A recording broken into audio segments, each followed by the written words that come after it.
Christ Triumphant for August 18th.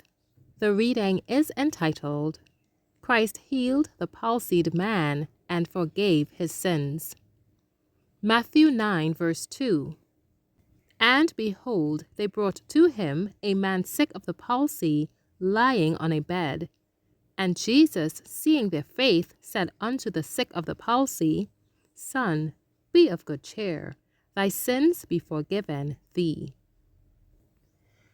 When Jesus came as a man to our world, Satan had led the Jews into the practice of a religion that pleased the powers of darkness. The professed people of God had departed from God and were following another leader. Through their own perversity, they were going on to destruction, but Christ came to dispute the authority of Satan. The life of Christ was made one long scene of conflict. Satan stirred up the evil hearts of people and set envy and prejudice at work against the Son of God, the Savior of the world. He caused people to question and to doubt the word, works, and mission of Christ. They, the Jews, followed Christ from place to place in order that, if possible, they might catch some word from his lips to misstate, misconstrue, and publish abroad, giving it a meaning that had neither been expressed nor intended. Thus the way of Christ was hedged up by a people who claimed to be just and holy.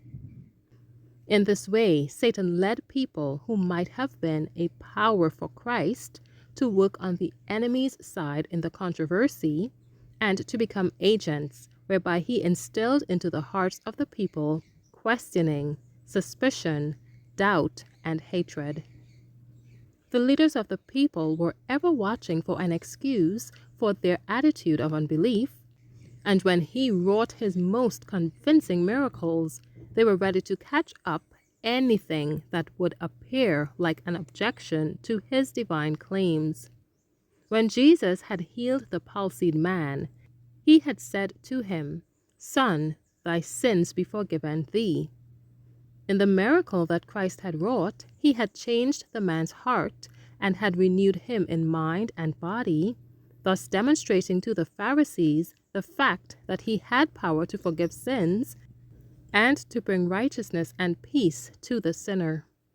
Yet the Pharisees saw in his words of divine power a matter for unbelief and accusation.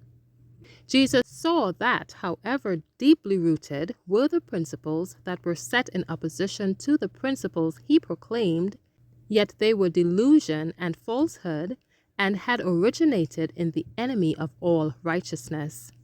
Jesus said to the people, Every one that is in the truth heareth my voice. Thank you for listening.